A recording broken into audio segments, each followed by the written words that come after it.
Welcome to another episode of the Emulsion podcast, a show for chefs who want to think better, increase their performance, and believe that it's possible to take lessons from what others have learned. I am your host, Justin Khanna, and I'd love to continue the conversation with you from this episode on my online Circle community. There you can share your 2 cents and learn about supporting the show on justinkhanna.com/support. For your convenience, it's also linked up in the description of your podcast player. Let's get into the show. My guest today is Ken McGarrie, author of The Surprise Restaurant Manager and founder of Korgen Hospitality, a nationwide consulting firm dedicated to helping restaurateurs reach their absolute potential with effective leadership and maximum profitability. I have a wide range of questions for Ken. Most specifically, I'm curious to hear his thoughts on productive and adaptive hospitality strategies and how they actually get deployed in the real business sense of things. If you enjoyed this interview, I absolutely recommend you queue up my conversation with John Miller. He's an old friend, also managed a ton of restaurants, and he has some really, really good insights on this topic. If at any point you'd like to pause, check out Ken online, you want to check out the book or any of the specific linkable things that we discuss, please check out the show notes, which are always available in the description or on justinkhanna.com/media. Thanks for being with me, Ken. It's good to see you. Justin, thank you so much. Really appreciate it. As a fun way to kind of get a sense of your background, is there a moment, or whether it's at a specific restaurant or a night in service or a concept in particular, where you were like, yeah, I can do this restaurant thing, like for real, for real? Yes. When you ask that question, what I go to is an event in time. There was a point in my life to where I thought that I was going to be a hybrid between entertainment-based venues and F&B. So I was working at a upscale bowling / F&B concept. Very popular, did very well. But I had a woman that I was doing my kind of quasi-table touch who came over to me and told me that this is the first time that she had been out since the loss of her son, and said how much it meant to her. And she hugged me, and she began crying, and I began crying, and it was this amazing thing. And she just said, "Thank you so much for what you've created for me. It will mean the world." And I've stayed in touch with this person for the rest of my life. And it made me realize there's a deep level to what we do. We create environments and connections that is just so incredible. And at that point in my life, if I was never pot committed, I absolutely was from that moment forward. When was this on the timeline? Can you put this? This would be in New Orleans. So Okay. I would say that was probably 9-10 years ago. I mean, Wow. I've been in the hospitality industry since, most of us in high school, but I didn't really get into management until my mid-20s. And it was at that point to where I said, I really love creating these experiences, and it was great. Now, there is a quick side thing to that. She went on to Yelp and wrote how amazing that experience was for me and how it made her feel and this great stuff. And Yelp unrecommended it because it thought it was so nice that they thought it was a fake review. So it's one of the reasons that I have a love-hate relationship with Yelp. Oh my goodness. Because I was like, wah! But yes, that moment in time, I think back on fondly. I mean, you're not the only one that thinks that about it. It's so funny that is how it gets incentivized, where the really bad ones are the ones that make it to the top of the page, and the really good ones, they'll just delete them because it's like, no, there's no way this could be real. Because there's no negative thing. Totally. So if she wrote all of that and wrote, but parking is bad, it would have stayed there. But because it was all glowing, the algorithm just kicked it off. That's so funny. The Surprise Restaurant Manager, why write this book? Why not make it a series of articles or just go speak at culinary schools or restaurant conferences? Why make it and package it into a book? So my biggest client is Fabio Viviani from Top Chef, and I've partnered with him and opened up about 15 restaurants in the last couple of years. And I found myself having the same conversations over and over again. Things like how to hire somebody effectively, questions that you can't ask in interviews. The number of times I've been in an interview and someone says, "Hey, are you married?" And I'm nudging somebody saying, you can't ask that question. That's not or we terminated somebody. Well, how'd you do it? Well, we brought him out next to the dumpster and told him to go. That's not how you operate. And so all of these things that I had over and over again as conversations, I began to write down. And then I realized that the majority from front of the house managers traditionally were bartenders or servers who were just handed the keys and said, here, go do this, start locking up, and then became managers with zero training. So that's why I started writing it, is for an industry that really didn't have a lot of training and an environment that just happens to be ripe for being able to give people training when it's just not happening. So was it a process of distilling some of these conversations into individual chapters, and that's how you formed your outline? Or because there's a lot of folks who I think would benefit, even in their individual organizations, to writing down how they think about X, or this is how I learned Y, and distributing it to their teams. But from a writing perspective, like, what was valuable for you in kind of forming that? Because the writing piece is often difficult for a lot of hospitality folks. Yes, and I didn't go to hospitality school. I went to school for English. So if that ever served me at any point in my life, that was it. But I also took Japanese. That was not the language to take, necessarily. That was, if I had to go back, I definitely would not have chosen that. But when I originally started creating it, it was when I was leaving my barbecue restaurant in Canada. I had opened a barbecue restaurant. Immigration was like, you got to go back to the U.S., and I had worked with a guy to take over as a GM. So I just had to sit down and write out everything I could possibly think of and then dump it down. And that was in 2006. And there's still parts of the book that was from back then. But the book itself is a whole bunch of freestanding articles. And I encourage people that if you know how to hire people, don't read that chapter. And if you know how to not ask questions that are covered by the EEOC, then don't read that. But dig into the chapters about work-life balance, or dealing with super strong personalities like owners who don't focus on operations when they're making decisions. And that part of the book is the beginning part of the book is usually for people who are just getting into the industry, and by the end of it, it's for all of us. There's probably a bunch of people, and I would be remiss if I didn't dig into the interview questions, because I know that either plagues a lot of people, or as you and I were kind of talking with the mics off, it's the audience of this podcast can often find themselves on the other side of the interview, not the ones asking the questions, but the ones being interviewed for a new position. And right. So when I call this the meta job interview, and then I want to get into some individual tactical things. But when you're interviewing a new restaurant manager and you ask them a question, you can use examples of questions if you'd like, but what do you look for in either how they answer or their answer themselves that hopefully can tell you a lot about that candidate? There's a reason why they left the job or are leaving the job that they have. And why are you leaving your current job is a very fair question to ask. But the worst thing you can do is be like, oh, these people are terrible, there's rats in the kitchen, they're laundering money, and just like back the bus over where they are. Because the reality is, they'll do that to you to get to the next place. They're not somebody who's looking for the next thing. They're somebody who's trying to escape a certain position that they're in. So when I'm interviewing, I'm looking for people that have taken the time and the research to know what I'm offering, or at least from a culinary standpoint or from a environment standpoint, to where why is that attractive to them? To which the number one thing that drives me most insane is if I have a restaurant and you haven't bothered to come into the restaurant before our interview, what are you doing? Are you actually going to take the position if I offer it to you, having never even walked into the restaurant or talked to anybody in there and said, hey, what's it like working here?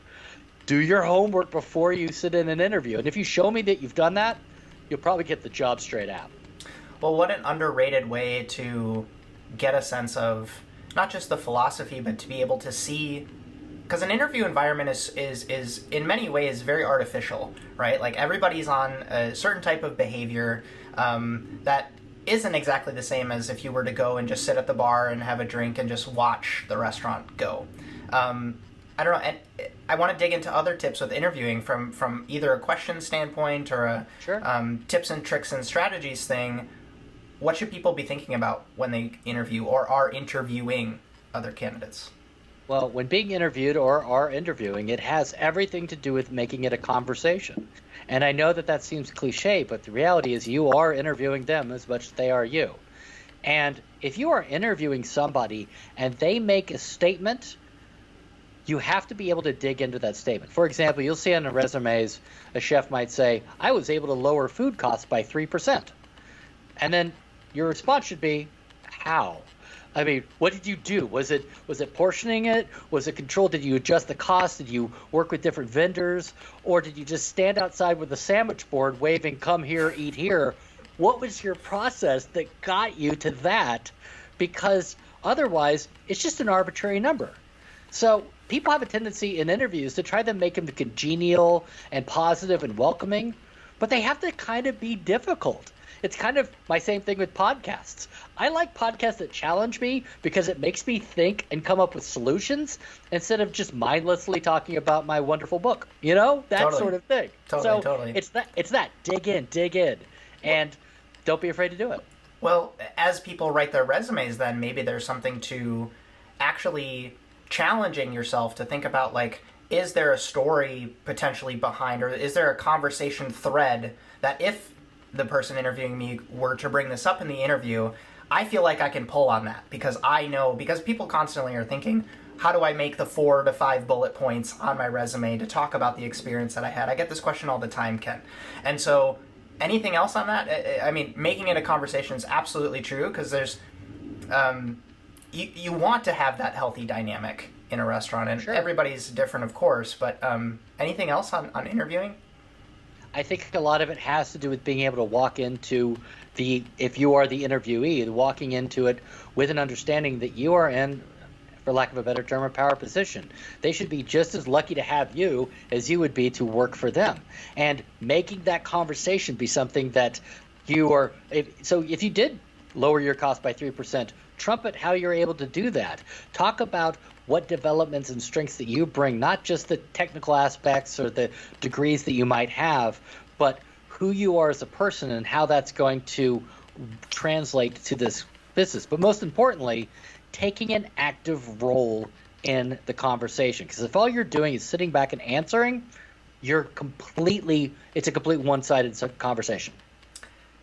I want to switch gears, and this is related, talking about strong restaurant personalities. I know this is something that you had wanted to kind of dig into a little bit, and this is owners, senior management, who oftentimes make kitchen ops challenging. How can we do better with that type of strong restaurant personality? So I mentioned Chef Fabio Viviani. He's from Top Chef as one of the first mentors, the first guys that I've connected with here in Chicago, and I still work with now to this day. A very good example is he would be the person that would walk in and look at the menu at about 4 o'clock and say, you know what? We need a cauliflower steak on this menu. And I would be the person going, okay, well, we can go ahead and get that costed together, and we'll put that, I'll get you 3 tastings, and I'll have it to you in a week. No, tonight. And it was that level of what? And the first time I realized that, my first initial response was, well, that's impossible. What are you asking? There's no physical way from 4. I open the doors at 5. It's 4. How am I going to do this? But the answer becomes, I am going to work with the chefs. We're going to develop it. We're going to cost it. We're going to reprint the menus. We're going to do the digital menu boards. We're going to update it on social media. We're going to push it out. We're going to taste it in pre-shift. We are going to discuss it, put it in the POS system, and we're going to do that in 60 minutes. And the first time I did it, I thought I was going to run away screaming for the concept. But the 18th time I did it, I realized being nimble there's a value in there. There's a value in being quick, because if somebody believes that you can do it faster than you think you can do it yourself, you can't take that as being a negative. You have to take that as somebody who has that much faith in you of being able to do that. Now, that does not mean that these big personalities are always right. There's a very good possibility that their avarice to try to go might be pushing in a direction that might go counter with operations. We see this a lot right now where people are short-staffed and they're now trying to open up more day parts. They've only been able to open up dinner, and it's like, okay, next week we're going to open for lunch. Well, how? We don't have the staff. How are you making this happen? So knowing when to push back, but being able to do so in a way that is constructive with the solution is the way that you manage those strong personalities. But if you're the person that always says no, no, no, every time an owner says this is what we're going to do, you're going to find yourself in the outs. So much to dig in here. I love this topic. What changes between the first time that happens, and I think you were semi-joking with the 18 times thing, but between the first time and the fourth time, and then the fourth time and the ninth time, and the ninth time and the 13th time, how do you think about iteration with unexpected occurrences? Okay, we're going to do all this stuff. So you're laying out all of this stuff is required to go from nugget of idea to proper execution that doesn't require a bunch of cleaning up somebody's mess at the end of it. How do you iterate in that process with the team? So the first time that you do it, you just go, yep, we're going to make it happen. And that personality type works amazingly well in opening restaurants. That person who you have 100 things coming at you, you just go, we're going to figure it out. And you become that. But you also manage data. And you figure out, okay, well, because of how we did this, there was a drop in knowing when the steak knife was supposed to hit the table, and we didn't get that with the busser, and we didn't. So the connectivity of rushing it that quick meant that we didn't have these things. So the next time that we do it, we need to build that in. And it doesn't necessarily mean that you get back to pushing it out for a week, but it gives processes to when you know those things are going to come through, that there is a process of, we're introducing this new menu item. Well, now that this funnels to this person who handles these 5 tasks, and it funnels to this person to these 5 tasks. So it's not just one person running around with their head cut off screaming, oh my God, we have to add this to the menu. It's, all right, I'm going to connect up with the chef, and he's going to work with his team. I'm going to connect up with admin, and they're going to push it out on social media. I'm going to connect up with the front of the house, and they're going to train it with their staff. I'm going to do what it takes to empower the people around me to know that this is something that we do so that we can be ahead of the curve. There's another point that you brought up in the previous little piece there about saying no and being able to push back. I think that they're sometimes of the same species, but I think that there's a sense of operationalizing it is actually kind of your job. Yes. When you're, either a line cook or a captain of front of house, or you're doing, like, the ideas sometimes come from the top, and it's actually part of, and I feel like people get tripped up with the idea and the execution and the strategy and the prep list and the way that I lay out my station should all come from the top, and it's actually empowering when you flip it the other way and you say, oh, that's actually part of what I'm supposed to do, is to figure out how to make this work in my workflow. I don't know, anything else, any other insights on that piece that you've seen work really well, or tips for people? Well, I think that the ability to say no with a solution on the other side is important. 100%. And I know that's just what you do in life, is that anytime that you live in no without a counter idea, then all you are is a naysayer that's not going to facilitate any sort of positivity. But in the restaurant environment, there are so many times that you have to say no. You have to say no to your staff. You have to say no to the guest. You absolutely, and it's okay. If you're doing it because there's a logical reason behind doing so that supports not only the brand but the people, there are times all the way through that saying no actually is a super supportive thing for you to do for your business. You mentioned data. Mm-hmm. Can you share a little bit about communicating with data versus communicating with emotion? Sure. Thank you for asking me this, because it's my favorite thing to talk about. Yeah. One of my absolute pet peeves in dealing with anybody in any kitchen environment is they work from emotion. It doesn't matter. Oh, I think Larry over there on sauté is lazy. Oh, I feel that Becky on the floor, she doesn't have the energy that she used to. Well, these I think and I feel statements are great for marriage counseling, but they suck for actually managing people. Because what are you going to do? Walk over to Larry and be like, hey, Larry, I feel that you could do better. Or, Becky, I think that your energy could be... No, that doesn't give tangible solutions for anything.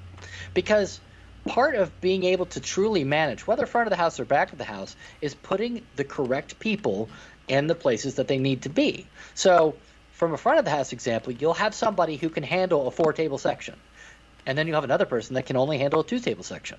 Well, it's not smart from you from a business standpoint to put that 2-table section person in the 4-table section, just because you want to be fair. And you have to be able to put those people in the right places, but you also have to have conversations with them and say, hey, Becky, you're a 4-table section person, and Todd, you're a 2-table section person. But Todd, here are the 3 things that you can do to become a 4-table section person. So that might be turn times, or tip averages, or check averages, tip reducing trips to and from, saving steps, literally saving steps.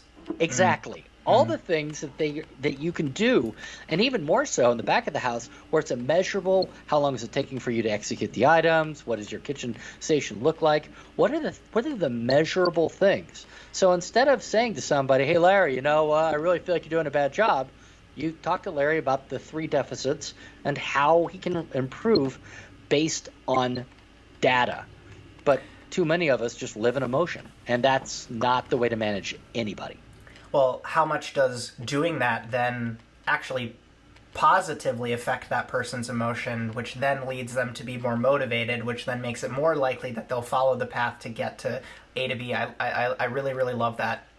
Is there any other, having those conversations, being able to have that come from the manager, or is there some sort of nuance where you find that it's more effective to kind of have that be an intrinsic thing for that person? I think that it has to initially come from whoever is managing that state. So if it's the kitchen manager noticing somebody, if it is the front of the house manager, whoever is in charge of being able to do that, but truly using it in coaching. And I think that we've lost the through line on what coaching is. As a coach of a team, you're on their team. So you're literally trying to get people to do something because you're all working together on a common goal. Sean Payton on the Saints doesn't work necessarily against Drew Brees, former Drew Brees. I feel bad he's gone, but you get my point. He's doing so to work as a team, and that's when you're coaching your team. That's a reality. When your chef is calling out to everybody on the line, he's doing so as a team instead of being, adversarial. It doesn't get adversarial, for lack of a better term, until you get to documentation stage. And then that's the time that you have to go through the things like bringing a witness and making sure that witness is a supportive witness, and also making sure that mechanism of how you're communicating is documented, because you realize that all your coaching is falling on deaf ears. So I think it goes back to whoever's immediately involved in that person's support and can also say at the end of it, "Oh, I've noticed you've done those 3 things. Congratulations, here's your 4-table section." Or, "Hey, Larry, nice work on your station. Now you're a trainer for saute." That. I'd be curious to get I was thinking about this as we start to see the rise in popularity of external, kind of like third-party HR organizations coming into restaurants to cover all things HR. Be that witness, be that person in the interview that accompanies the manager that's interviewing. Keeping track of records, doing a lot of the payroll stuff and documentation. Because a lot of concepts start off with kind of like what I'll call the minimum effective team. It's like basically what they need to open the doors, especially if it's a small first-time concept. And then as the business grows and as you start to formalize things and the initial staff leaves and you actually start to hire, it's not just the initial base of homies that came to help you open the place. You start to need these things in HR. Not saying that the book is a substitution for either an HR person or an HR, piece of training, but do you think that holds weight, or there is a better world where every single restaurant should have HR representation on staff 24/7 and not have it be, the wine director also is our HR person kind of thing? Yeah, that's a challenge where the HR director and the wine person is the same. Particularly the wine person, but that's it. So, it's true. Yeah, it absolutely is true. I have a huge value. I mean, for for Fabio's concepts, we have a third-party HR company that we use out of LA, and they are, when it comes beyond day-to-day, or somebody feels that they want to have a conversation outside of the four walls that they feel supportive, that they do so with that HR person. As part of our culture, there is an access to everybody, including Fabio, including me, including this third party that can assess. And I think that that's very important. However, having a person there for HR would be a nice to have, but especially for places that are first opening, you probably don't have the financial ability to have that. And if you have managers, both front of the house, back of the house, that follow certain parameters, not having disciplined conversations in locked doors and basements where one-on-one where there's no one around, not using aggressive language, not documenting in a proper manner, all of those things, then you can usually avoid a lot of the pitfalls that people fall into. There's a chapter that I wrote called How to Avoid HR, and it's literally based on one thing that we all fall into, which I call overestimated familiarity. It's when you feel that you can be more like jocular and casual with somebody, then they feel comfortable. Like you and I have just now started to get to know each other. If you decided that now that you were going to be like, hey, and stop calling me Ken and start calling me Baldy because I have no hair, I might laugh that off and be like, that's great. But inside I might be like, that sucks. I really hate that. Sure. But you're in a position of authority in this scenario, so I don't feel comfortable in saying, hey, Justin, that's not fair. Don't do that. So when it's a boss and staff member standpoint, so much gets wrapped up in nicknames and casual conversations and ways of communicating to where suddenly people feel like, oh, well, that's unfair. That person's treating me in this way and that person in a different way. Now, that's all fine and good in a world that if we were all architects, but we all work in restaurants. And everybody has a nickname in restaurants. And everybody drops F-bombs and gives people a hard time in restaurants. That's it's why we work in restaurants. So I talk about reading your audience. It's a comedy thing to where you can understand are you good with everybody here? Because something you're saying one person could very well affect somebody else. So let's make sure we're all on the same page that this is what we're going to do. And the minute that it's not okay, don't take that as an opportunity to hammer that person down, pivot, and go to something else. And if you're able to have those two concepts in mind, you can have HR, but you probably don't need them on a daily basis. There might also be something there with changing how your sense of humor gets conveyed. I think a lot of us might have a friend that comes to mind where whenever they're telling a joke, they have to curse in that joke. It's like There's something in them where the cursing makes it funnier in their mind. And that, like, I'm sure that there's a way that you could probably be funny without the curse words in that sense. And so maybe there's something there of just reevaluating how you convey your sense of humor. Because I enjoy ragging on my teammates too sometimes. I think it's like that can actually be a really healthy dynamic when you're not doing it in a way that could ultimately be harmful. So maybe there's something there too. So how do you pivot from when it's the level of, hey, I'm giving you a hard time, to where now I'm going to put back on the boss hat and I'm going to have to admonish you for something that's going wrong? How do you deal with that? I want to talk about dealing with staff and guest negativity. And okay. I was going to position this from the sense of being in a really negative environment can often lead to burnout for a lot of folks.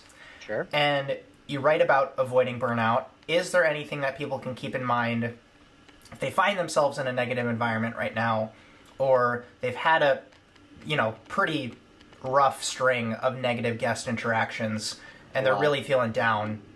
How can we kind of pull ourselves out of that?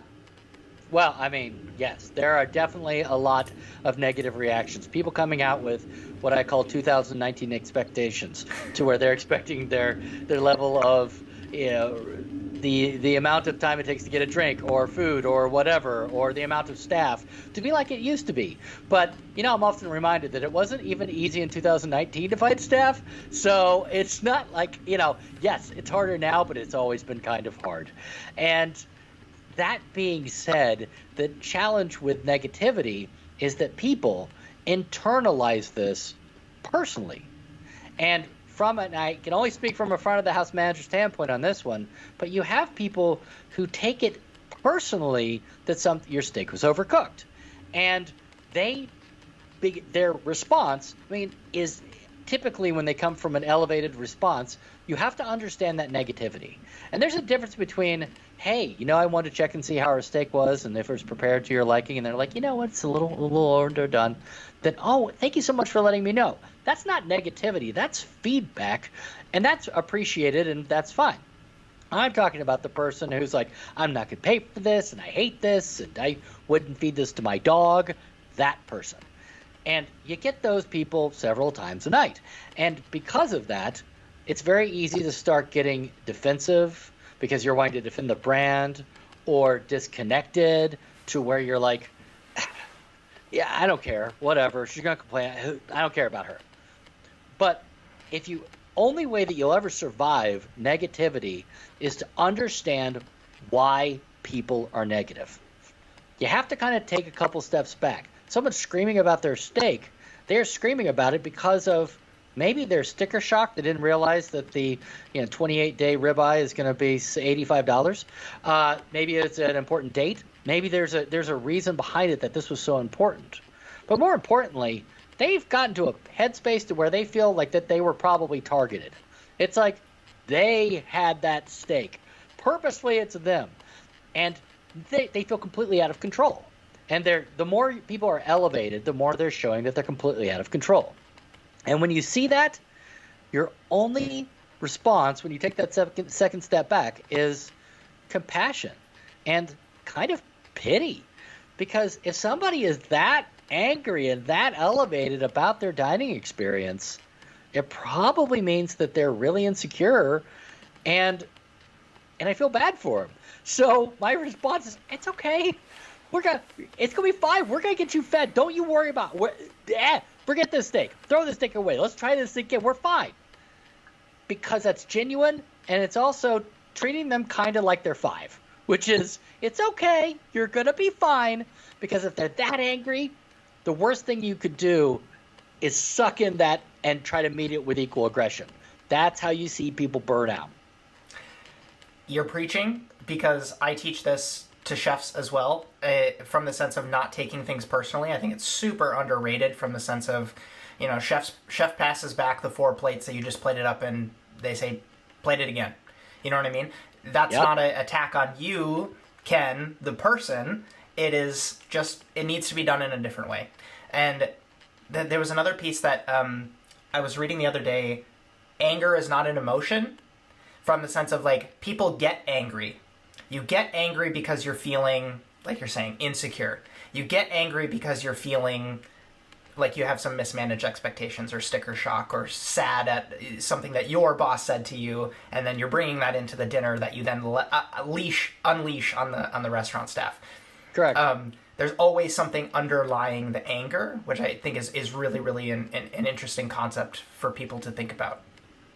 It is challenging. You mentioned plates coming back to Expo. That's a huge – talk about the chefs that I work well with. It's the ones that not only do they want to see every plate that comes back, they will get upset if it goes straight to dish without them seeing it, because they want to understand the expectation of the guest as much – it could be a perfectly prepared steak, but they want to understand why this person had that takeaway from it, and they don't internalize it and become angry or aggressive. But, old school, it was don't even bother, chef, and just throw in a dish and don't worry. But we've elevated, and I think that that's a good thing that's happening in our industry, is that we have chefs who are more talented and less ego-driven. Well, talk about a potential, like Nassim Taleb talks about anti-fragility, where a system gets better when it's under stress. And I think that there's something to bring it back to one of the first points that you were talking about when chef comes in and says, we want the cauliflower steak. they actually know it's possible because they've iterated on guest feedback so many times, and they can look at the menu and say, this actually needs a cauliflower steak because I have so much, like that's how you build up your experience, and shielding yourself from that or shielding your team from that can actually be really negative because you don't actually have the opportunity to process that feedback. Exactly. Anytime that you get yourself into the point to where you're tiptoeing or you're slowing the process because of the possibility of other persons having a bad, they might not be bought in, you're never going to know. Because to that example, the first time Fabio did it, my response was no possible way, zero. And I've been in the industry for 20 years, so I was like, no, you're insane. Sure. But thank God I didn't do that, because I wouldn't be where I was today, because he'd be like, oh, that's a no guy. That's all he does. He just tells you why it's not going to work and doesn't give you any solutions that are better. Fair. Really fair. You talk about, I think more in the context of front of house interacting with guests, table touch. How can chefs, as counter concepts are becoming more popular and open kitchens and the restaurant where I became like executive sous chef at, I would go out into the dining room frequently, especially to regulars and critics and stuff like that, because it was just an extra touch, and I had to learn how to leave the kitchen, because a lot of chefs I think retreat to the kitchen as kind of a reprieve from being extroverted. So you can talk a little bit about front of house tips, but I'd actually be more curious in how chefs can learn table touch and get better at it. I love a chef table touch. I believe it goes in a hierarchy. It's server, front of the house manager, GM, possibly the owner, and then chef. If I can get a chef at your table, I'm good, because your level of discourse and communication changes. People feel that they can tee off and have that negative aggression with a server or a manager or even a GM. But by the time you get to a chef, that's the person who's coming over and visibly, chef coat there, taking responsibility. And anytime, whether the person's right or not about the overcooked steak, it's literally that responsibility of saying, hey, I'm here and your opinion matters to me. And the number of times that I have seen people that have stayed elevated with a chef at the table is about zero. So that's whenever I can go to, and I will, and I'll walk to chefs. I'll be like, chef, can you please do me a favor and go to table 43 with me? And he'll be like, yeah, I can, I got you. And then we go down, and you can see the difference. So understanding of that as a chef, use it as the opportunity to say that all this is that they have an opinion and they want you to collect data.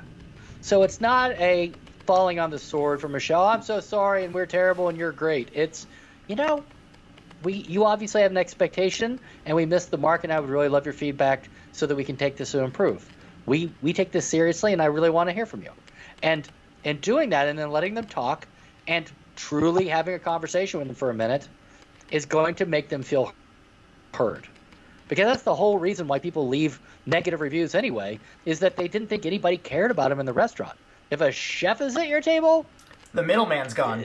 There's no middleman. I mean, there's legit the person who So in a perfect world, chef would talk to every table, but I need chef, being a chef. But just understanding that their rationale of it.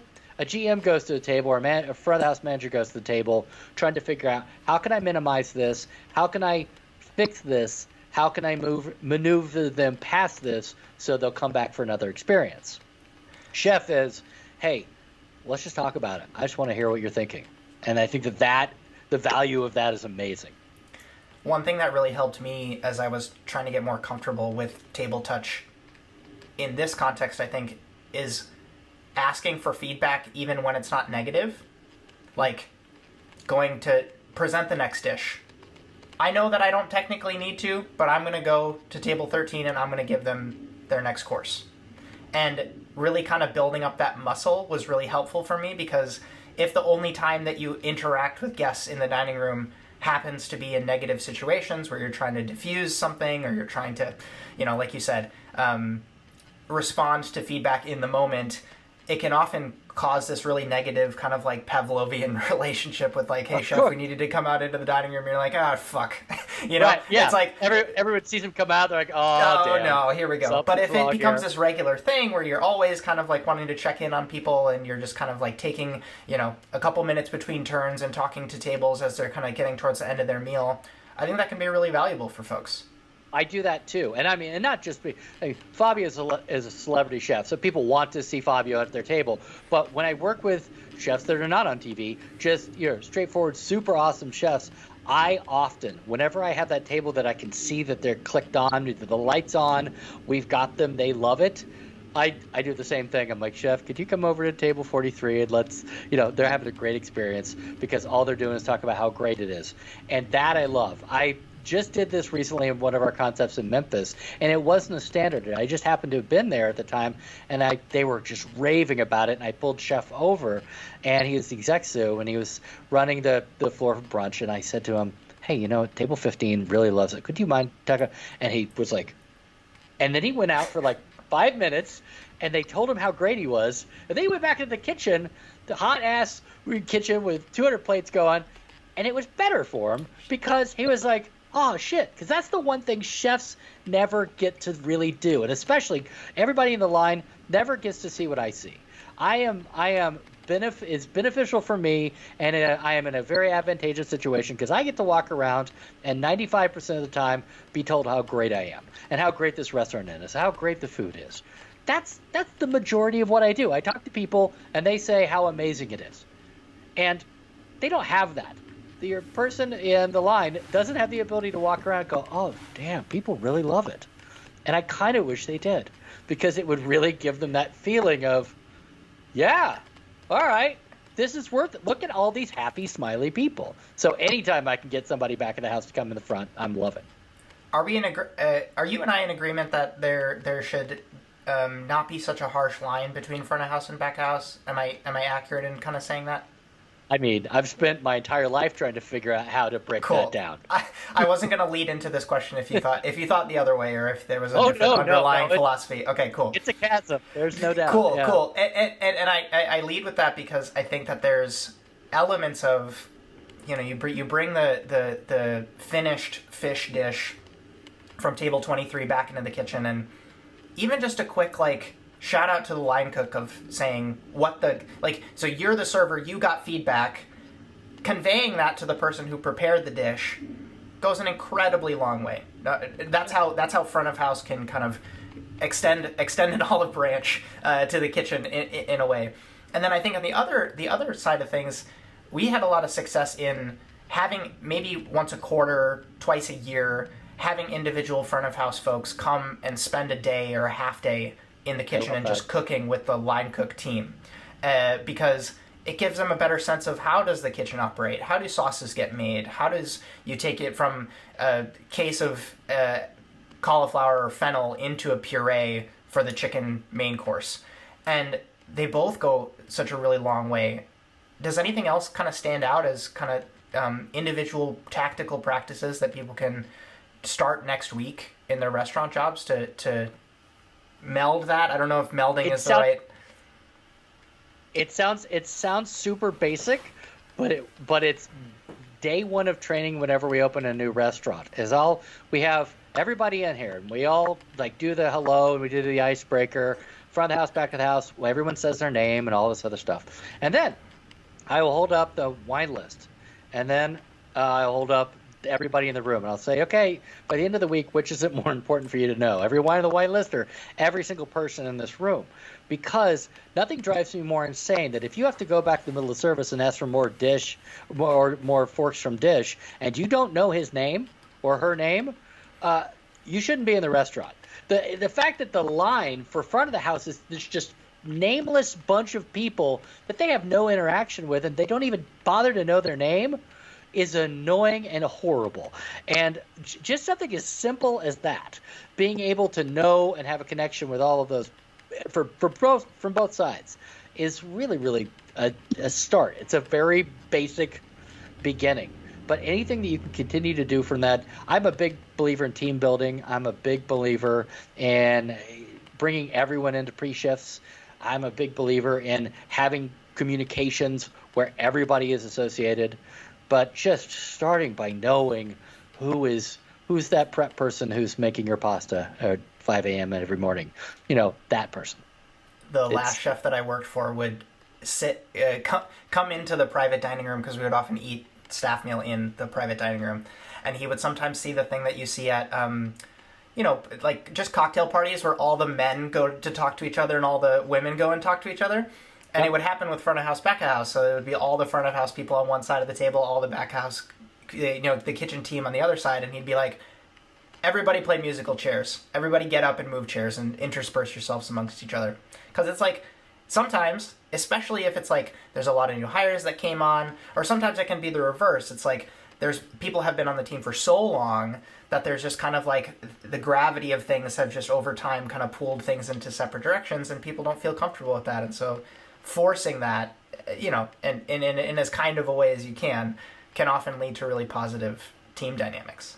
I think the word that you hit on there was comfortable. Mm-hmm. And anytime that you can break comfort and to get people outside of themselves, you do it, because you'll end up with a better result.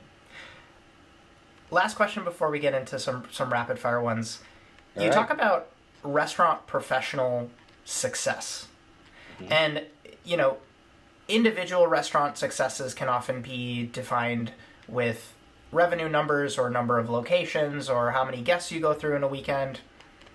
How should individual restaurant professionals think about either evaluating their success? I know previously in the conversation you talked about, well, I'm a 2-table server going to a 4-table server. Is it little stuff like that, or how can people be thinking about really being, and I hope that this solves a problem with folks and feeling that inadequacy, feeling unappreciated, feeling like they're stuck. How can people reframe this? There's only one metric to me that really matters. It's turnover. Because making millions for millionaires is nice. And, making great food for people is fantastic. But creating an environment to where people honestly are not only excited about being there, but are literally unpoachable. Because that's a huge thing right now. People are walking into the kitchen saying, I'll pay you $4 more an hour to come work for me. Trying to pull, they come into restaurants, trying to pull staff as fast as they can. And restaurateurs are getting just agitated. I hate these people down the street. They're trying to take my whole staff. And I'm like, you're focusing on the wrong thing. You're missing the bigger point. Your job is not to try to protect what you have. Your job is to create an environment to where they're completely unpoachable, to where, fine, come on in, whoever you want, try all you want. You're never going to get them, because they're happy about where they are. And whether that has to do with the level of respect, the level of empowerment that they have, the lack of micromanagement, their compensation level, the fact that they get their schedules before Saturday when their next shift is on Monday, that they can plan it a weekend out in advance. You do all the things because you care about that person's quality of life. They become unpoachable, and then they don't leave. And that, to me, is the absolute measure of success, is a restaurant that you can go there, and in a year, 90% of those people are there because they love it, and they don't want to go anywhere else. And that's where you go back to building environments to where people become friends for life. And that's where people meet people, and they marry people from those places, and they'll know those friends for 50 years. And if I get to be a part of that, then that's why I do exactly what I do. We talk about it in my event production company of holding our employees with an open hand. It's not this sense of like there's this pressing force on you that you have to stay here. It's kind of like, nope, you're here. You want to go? You go. And we've actually gone the opposite, where we will help someone into their next position because we just there's zero reason for there to feel like there's that kind of negative dynamic that you touched on a little bit. And absolutely. If your whole job in life is if you're having any interaction with somebody, their life should be better after having met you. And that's just who we are as people. So I've done that as well. If it's not a good fit, I'll be like, hey, I'm going to call the restaurant guy down the street and see if they need you. That might be a better fit for you. Yes, just making sure that you're the better person in their life than the people that they've had. Because unfortunately, there are a lot of people in our industry that are not like what we are.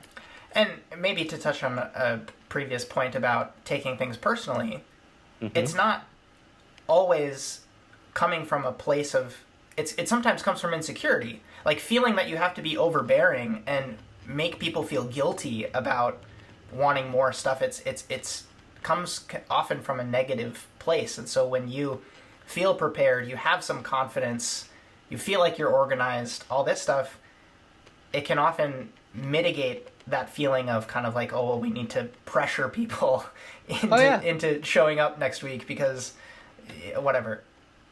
Hey, people make a conscious choice every day to come to work, and especially in our industry. Because if you're a good chef, a good server, a good manager, you can work anywhere, legitimately anywhere. But you make a conscious choice every morning. My wife makes a conscious choice every morning to decide to stay married to me. Right. She can decide today, this is not the day I'm going to deal with Kitty. I'm done. But she does every morning. So every day I greet her like I won the lottery. I'm thankful that she's in my life, and that's great. And I think that that's why I'm still married. And the teams that I work with, I'm legitimately thankful. Thank you so much for coming in. I really, really appreciate it, because I know everybody else in the world would have taken you, but you're coming to work with me, and I love you for it. This first rapid fire question I'm asking at the top because I have a feeling with someone like you it might not be a rapid fire answer, and that's completely okay. No. I can talk quick. I promise. It's okay. It's an ability. I really think that this individual question, especially with someone like you who's thought so much about operations, and clearly some psychology has come into play here, and just your industry experience in general. The question is, what do you think chefs can be doing better to help the next generation? I believe everyone needs mentors, and I believe everybody needs someone to take them by the hand and see something in them that they don't see in themselves. And whatever position that you step into for chefs, you should be training your replacement immediately, because you'll never move up to another position. You'll never grow if you keep on holding on to your information. Share everything. Share absolutely everything you do with everyone around you, and it'll empower them and it'll elevate you. Can you share a little bit about, because I love that answer. I feel like what gets missed for folks sometimes is being mentorable. Like being a good mentee often doesn't, like finding a mentor and being a mentor, that's pretty straightforward. I think being able to pass along what you know and kind of like, okay, well, I don't know how to do XYZ, so I need to seek out someone who does know. That's par for the course. We're mimetic creatures, so it's understandable. Being someone who is coachable, who knows how to ask questions, who knows how to respond to feedback, that's a skill development thing. So I don't know, what have you learned in regards to that? I think that it's important that when you're choosing the person that is going to, who your replacement is, that you are focusing on, do they have the skill set? Do they have the personality? Do they have the work ethic? Because those are all the things that you just can't train. They are who that person is. But then anybody who says, I want to do what you do, I'm always like, great. And then I give them an a large amount of things to learn. I'm like, okay, well, here's a performer, and I'm going to talk to you about how you're going to develop that. And then here is how we do a costing model. We're going to talk about how we're going to cross-utilize these 12 ingredients across this, and this is how we balance 3 vendors, and all of these different things that we put in. And then I'll give them something really big as a task and say, I want your opinion on this. And then I'll give them a timeline. And if they come back and say, well, you know what, I think we could save 8% on produce by being able to use these 2 people instead of this one purveyor because they've cross-utilized and figured out that, then I'm like, all right, now you're thinking like a chef. I like this. I know that you've done the homework. If someone comes back and goes, I didn't have a chance to do it, well, that's not the person to mentor. So I think it's very important that you're cognizant, does that person have that skill set, and then challenge them almost immediately with something that they probably wouldn't otherwise be exposed to, and see how they respond. Because I think that they're turning it into a verb instead of keeping it a noun, I think is so impactful. Because a lot of people who start off thinking, oh, well, I'll find a mentor and it'll just be like I hop on the train and I just ride their coattails until I get successful. And it's like, no, that's not it at all. So that's a really good answer. I really like that. I think a mentor, by and large, you can't expect that somebody is going to take that much of a, oh, I'm going to focus on that person and I'm going to stay on top of them. If you have a mentor, it's your job to keep them on track and keep you at front of mind and fill their inbox and always showing up on your day off and saying, I want to learn and I want to do, and being that person. There's challenge your mentor. Yeah, I mean, there's the Miyagi syndrome from Karate Kid, to where somebody sees your value and they're going to push you. And no, they'll push you to see if you're there, and then it's up to you to continue to stay engaged. What's one thing that you've changed your mind on in recent memory? The thing I'm really struggling with right now, so I can't say I've changed my mind completely, is software that replaces the experience from a server at the table and what that looks like to stay within hospitality. So, I mean, it's always been a part of it at the end, where you can walk over and give somebody your tablet and be like, here, go ahead, thank you so much, and then they can fill out all the stuff. But I'm talking about places, and not just quick casual places, that are turning servers into people that are running food, and your runners and busters are now being cross-utilized for the kitchen. And now it's same way you would order something on your phone, you're doing it just like that, and your response is the service comes as it's being delivered and all. I haven't come there yet, but I'm seeing places that are doing it, and I'm seeing the value, especially during a labor crunch, that might be worth it. That and KDSs. I still hate KDSs in kitchens. I always have. I like tickets. Yeah. I like a printed ticket. But I realize that makes me a dinosaur. Yeah. So I've kind of come around on KDSs. Oh, so there you hard. go. Well, this is like technology being integrated is something that's, in the grand scheme of things, incredibly new. As I don't know if you followed the Mr. Beast opening a bunch of like burger joints, the YouTuber, just like how in the world he did that was not possible, I don't think, 10 years ago. But the Mr. Beast, and first off, I am a 50-year-old man who watches Mr. Beast, and I've subscribed hoping that somehow he'll pick me to get a Lambo. Yeah. And I ordered it several times, and the crazy thing is that my wife tagged him on it, and then he followed her back. Wow. So he's like, oh. So, yeah. Well done. That is a brilliant marketing strategy of putting a huge name behind something who is philanthropic, and then using Boca de Pepes and all these other closed concepts nationwide to be able to kick it out. And the virtual kitchen aspect and concept is very solid, especially when you can bring these amazing chefs to markets that otherwise don't have access to it. It's just having to do with, do you have the marketing behind it, or it's just going to be lost on the DoorDash model. It's one of 50. Mr. Beast didn't have that problem because he has 50 million subscribers. Right. So when he pushes it out, it rolls out, and good on him. I frame this question from, I say Saturday morning. For hospitality folks, Saturday isn't always their first day off. Sometimes it's your Monday. How do you make your eggs for yourself? That's a great question. See, this is why I'm not a chef. I make them scrambled. That's classic. Call it classic. I order them sunny side up. If I'm out, I'm sunny side up. That's how I order them. So but I can't make it sunny side. I can't. I mean, again, front of the house.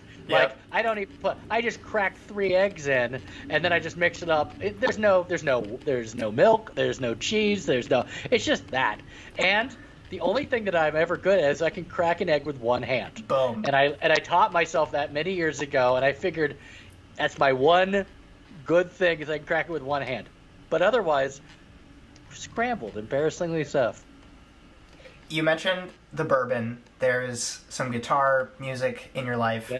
The question is, what's something that doesn't end up on your Instagram, as in you don't share it widely, but you get really excited about it or you love it, whether it's behind closed doors or with some other friends that you geek out about it with?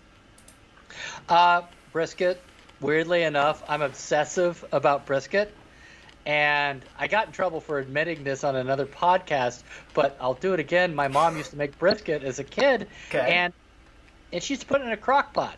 Okay? Ooh. Yeah, the Ooh. brisket doesn't go in a crock pot. But then I started getting into barbecue and understanding what 18-hour low and slow, eating it straight from with a fat cap.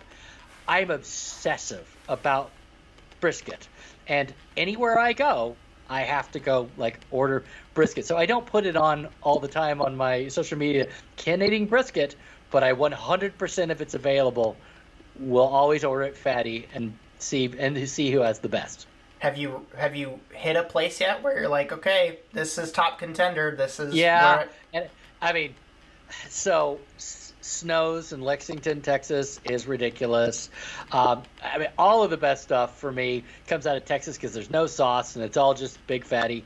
But I know it's cliche, but Franklin's Barbecue, my God. I waited at 9 a.m. because somebody said you got to go at 9 a.m. I stood there for 3 hours, and I was like, there's no way it's going to be this good for 3 hours. I'll be damned. It's that good. It's that good. It's just good, solid barbecue. So, but anything in the Austin area of Texas, barbecue, I'll just eat brisket all day. That's just my favorite thing in the world. You can either frame this in the context of you thinking about how you developed as a writer. You can do this, 18 years ago when you were 2 years into your hospitality career. Is there a book that's been particularly impactful for you? The most obvious is Setting the Table, Danny Meyer. Absolutely. And I had the big fortune years ago when I was working with an entertainment-based concept the CEO came and said, we're going to work on our hospitality. Who would you like to work with? And I said, Danny Meyer. And I got to go to New York and work with Hospitality Quotient and work with their company to build hospitality. So I have a special love for who he is and how he inspires. So that was probably the framework many years ago that started it. The most recent book that I've listened to, because I didn't even read it, it was an audiobook, was The Subtle Art of Not Giving a Fuck. Because I think there's something very valuable about choosing what you're very focused on and what you care about, and why it matters to care a lot about some things and care nothing at all about others, because otherwise it dilutes who you are. I think it's genius. I enjoyed it. His YouTube channel is great too. I don't know if anybody already follows him or not, but if any of the stuff that Ken and I have been talking about in regards to responding to negativity, not taking things personally, of course read his book. But if you're more a video person, his YouTube channel is great because he'll talk about 5 ways to not take things personally on the channel. I don't know if you are familiar with Mark's YouTube channel, Mark Manson, Manson, for anybody that wants to look that up. Well, I would be missed if I didn't ask about some of your biggest takeaways in working at that hospitality organization, Danny Meyer's. Because you said that was really impactful. Yeah, you said that was really impactful for you. Do you have any key takeaways of that experience? The thing that always stuck with me is that they talked about the jazz level. They talked about that point where somebody's hired and they're like, oh, I'm so excited to be here. And then there's that key point to where it begins to tip. And you, as a chef, as a manager, as whomever, your job is to watch when that jazz level trips and then address it and keep it going and keep it elevated. And it's such a simple sort of thought, but it's stuck in my head of, yep, that's exactly what we have to do. And you have to see, because so many times it's, we hired this person, we thought they were going to be great. 3 weeks later, they're terrible. Well, whose fault is that? Is that your fault? Were you wrong 3 weeks ago, or are you wrong now? But guess what? You're wrong.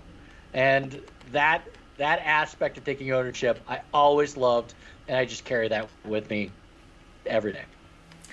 You somehow get a call right after this interview that you've just won an all-expenses-paid trip to eat at your dream restaurant, and when you get there, there's someone you've always wanted to have dinner with waiting to sit at your table with you.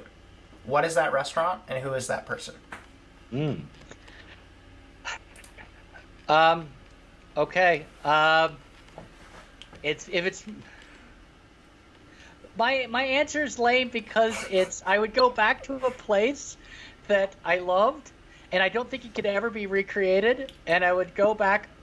I'd probably bring my friend Giff from college, because I haven't seen him. He's an architect in Poland, and I just miss the hell out of him. It's Schwa in Chicago, and I went years ago where it was one of those things to where you couldn't get reservations, or sometimes they'd say you could, and then you just show up, it's closed, and there's only 18 tables, and the tasting took 4 hours, and it's all chefs. There's no cooks, there's nothing, and you bring a bottle of Jameson, and you do shots with them, and they play System of a Down and Ice Cube on deafening levels, and you eat the best food you've ever had in your entire life. And if you were not in the industry, you'd hate every moment of it, because you'd be like, why are we listening to this music? I think that guy's drunk. Why is this taking 4 hours? But being in the industry, having only chefs, I loved the hell out of it. And I loved it so much, I don't think that I could ever go back and see it again. It's like seeing the Cubs in the World Series. It was the most amazing thing in the whole world. They're only going to do that after 100 years once. So I love seeing the Cubs, but man, nothing like that. So if I could go back, it would be Schwa my first time around. Do you think Giff would enjoy that experience? Giff would love it, because he's super into Ice Cube, and he loves anything that's the molecular gastronomy. So yes, absolutely. I mean, at the time, I think there has been a little bit more of a popularization of chef counters, whether you call it Blanco or Chef's Table at Brooklyn Fair or whatever. Like, the more grungy kind of, like, it's kind of hard to get into here. This is kind of more for people who know a little bit more about food. We're going to be experimental. But man, at the time, that was like the anti-restaurant group kind of concept. So interesting. And that to me is the biggest thing about our industry, is I carry the word industry with pride. I actually, in the very back of the book, I have rules for industry, because people go out and act like jackasses because they think that they're industry because they work in a restaurant. No, you're not. You have to earn that title. But once you're actually in, it's nice to be around like-minded folk. So yeah, that to me was like-minded folk. Ken, this has been awesome. Is there Justin, you as well. Has there been a topic that you wanted to talk through that we didn't cover, or are there any kind of closing thoughts that you want to leave folks with? The only closing thought that I want to leave everyone with is just the book is available for 99 cents on download. And I did that simply because it's not about being profited. It's not a profit center for me. Yes, I make money on the book or the audiobook if you're an audiobook person, but download it for 99 cents. If you email me at Ken@Korgen Hospitality, I'll send you an PDF for free. I just think it's more important to get the information out than it is to focus on profit. Right now, we just need people who know what they're doing, and if I can help in any way, I'm happy to be a part of the conversation. Do you think you have another book in you after writing this one? Yes, I do. I just don't know if I have the time to do it. So we'll see.